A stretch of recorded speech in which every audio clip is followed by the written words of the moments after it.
Welcome to Private Asset Management's Week in Review. Today is Friday morning, November 18th. I'm Dillon Hakes. And I'm David Allen. David, we have a special day today. Today, Private Asset Management celebrates our Founders Day. This is a day that we celebrate and remember the founder of Private Asset Management, Mr. Stephen Cohen. Stephen was a pillar of the San Diego community. He was a very close friend of many of our clients. He was a very close friend for the people that worked here. He was a devoted father. We get together and share personal stories, favorite stories, remembering Stephen Cohen. David, you got an opportunity to work closely with Stephen. That's right. Do you have a favorite memory, something that you remember Stephen for? Certainly there's, this time of year, I think all of us who were lucky enough to work with him, our thoughts turn to him and our favorite memories of him. There's lots of things that come to mind when I think about Stephen, but really more than anything was his generosity with his time with me. When I started, I was very young, and he was very patient and generous with me and very kind. Certainly, he was a tireless worker for the firm and for his clients. When I was studying for my CFA program and pursuing the CFA charter, required me to come in on the weekends and do a lot of studying for those exams. And Stephen was always here every weekend. He was here. He was always here before me. He was always staying later than me. He really was, working, doing everything he could for his clients and for the firm. And so that sort of work ethic is something that I think is ingrained in what we do here. Is working for our clients in sort of the same way that Stephen did, as much as we can. Absolutely, and I think Stephen's legacy lives on here at Private Asset Management. One of Stephen's favorite pastimes was discussing markets.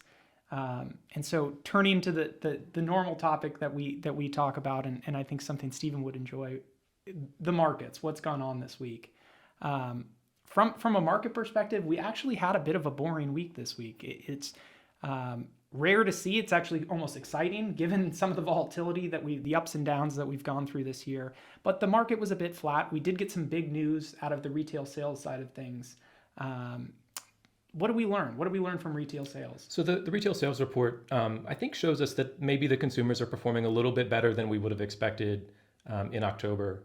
Obviously they're dealing with high inflation. There's many concerns, rising risks of a recession sometime in 2023. But it looks like consumers are holding in pretty well just based on this data. So overall retail sales are up about 1.3%. And I think that has a lot to do with the increase that we saw in gasoline prices. That really drove things on the headline basis. But even underneath that, in something we call the retail sales control group, which is feeds in directly to the personal consumption component of GDP. Even there, we saw month-over-month growth that was the strongest in 4 months. And so, though it's I do think that the consumers are facing some headwinds. There's certainly inflationary concerns that remain. The data suggests that the consumers are holding in fairly well early in the fourth quarter. The easy follow-up and the question that I've got to ask is, the other big news story we saw this week came from a report from Target. They reported earnings. The stock was hit a bit after they reported earnings. They reported a weak consumer. They talked about the idea that the economy is slowing and that it really hit their top and bottom line. That hearing from the CEO of Target describe such a difficult consumer environment, and then getting a retail sales report the same week that shows that the consumer is especially strong. What do we think of these differing signals? Well, I think one of the ways that we can square those, seemingly those two ideas that are in disagreement is that maybe this has a lot to do with company-specific factors for Target. Obviously, they have reported previously that they had found themselves in a situation where their inventory was overly stocked in items that consumers weren't particularly interested in buying, and that was going to lead to some write-downs. That's certainly at play in Target's outlook for the fourth quarter, where they're expecting to see perhaps negative comp sales growth and a compression in margins.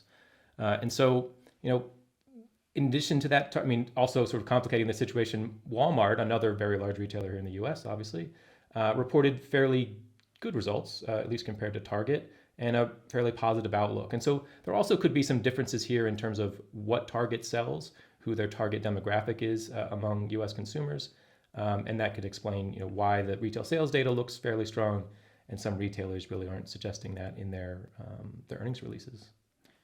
Turning to why this data and why this information is actually important.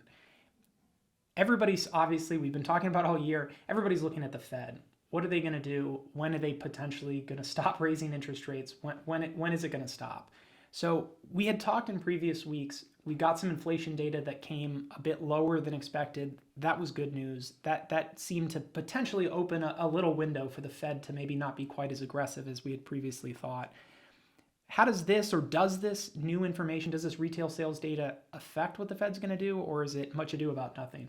I don't think it affects it much. I mean, it does suggest that if if consumers are performing a little bit better, it again widens the runway for perhaps a soft landing for the economy in 2023. So I think that's a good sign in general.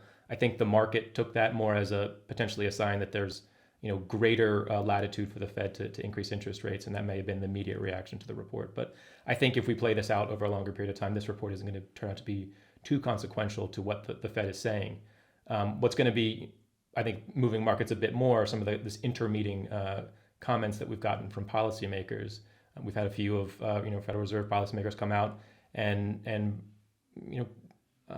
really some fairly hawkish comments in terms of how recent data has affected their thinking, and where they think we are in terms of restrictive policy. So I think both those two things this week did sour the mood following the CPI report last week in terms of what markets are expecting from the Fed coming in December and moving forward. The last piece of economic news we got this week, we talked about it at the end of last week that we were expecting a pretty poor housing report. I think some of our clients are familiar with what's been going on, or at least ancillarily aware of what's going on in the housing market. Mortgage rates have spiked. That has caused quite a bit of a slowdown in housing. What did we learn from the housing report that we got this week? Well, the report confirmed what we expected last week, which is that housing remains very weak. Housing market activity remains very weak here in the U.S. Housing starts were down about 4% month over month, almost 9% year over year. And so the high mortgage rates that we're seeing are continuing to plague construction activity, as well as transactions in the existing home sale market. I think there is maybe some positive takeaway. It's certainly not going to mean an immediate rebound in housing market activity, but because we have seen long-term interest rates come down of late, we've also seen 30-year mortgage rates have sort of followed Treasury yields lower. A report out this week said that 30-year fixed mortgage rates did fall below 7% in last week, and that's a small positive, but certainly one that I think a lot of home builders and a lot of people out looking to buy or sell a home are going to welcome. I think that's something that we'll have to watch. We talked about it last August that when interest rates declined, we did see a pickup in the housing market and people jumping in to try to take advantage of lower interest rates. So we'll see if we see a similar effect with this move down that we've seen just over the last couple of weeks. Turning to the last story that we have this week, it's a big one. It's one that we talked about last week. The story continues to develop and get stranger the farther that it goes along. The crypto space, we talked about last week, the failure or the declaration of bankruptcy of this large firm, FTX. Over the weekend, they appointed a new CEO. He made some comments about the state of what he had learned just on his first week on the job, about the status of FTX and what is going on there, what has gone on there. What did we learn? You're right. So this is the same gentleman who took over after Enron collapsed to sort of manage that firm through its bankruptcy. It seems he's going to be doing, serving in a similar role here with FTX. And the news wasn't good. He announced that the situation at FTX is significantly worse than what he found at Enron. That internal controls were largely non-existent, and that corruption and bad business practices were running rampant there before he arrived. So, as you mentioned, this is a story that we sort of are keeping an eye on. One of our big concerns is contagion. Is this something that's going to spread contagion into traditional financial markets? Are there going to be financial institutions that are impacted by this? And I think from our standpoint, the big takeaway is that we're pretty encouraged that we haven't seen signs of that yet. There are certainly some venture capital funds, private equity funds that have been exposed to investments in FTX, and they're likely to see those investments written down to nothing. However, spread beyond that seems relatively contained. So we're going to continue to keep an eye on it. It's not something that we see significantly impacting the traditional financial system that we are much more concerned about. I completely agree. I think that it's been encouraging to see this divergence. Clearly, this story has still been affecting the crypto market. We see cryptocurrencies that are still at lows for the year. But we've seen a bit of divergence. Equity markets don't seem to be as roiled or haven't been as affected this week as they had previously and earlier in the year when we saw crypto crashes.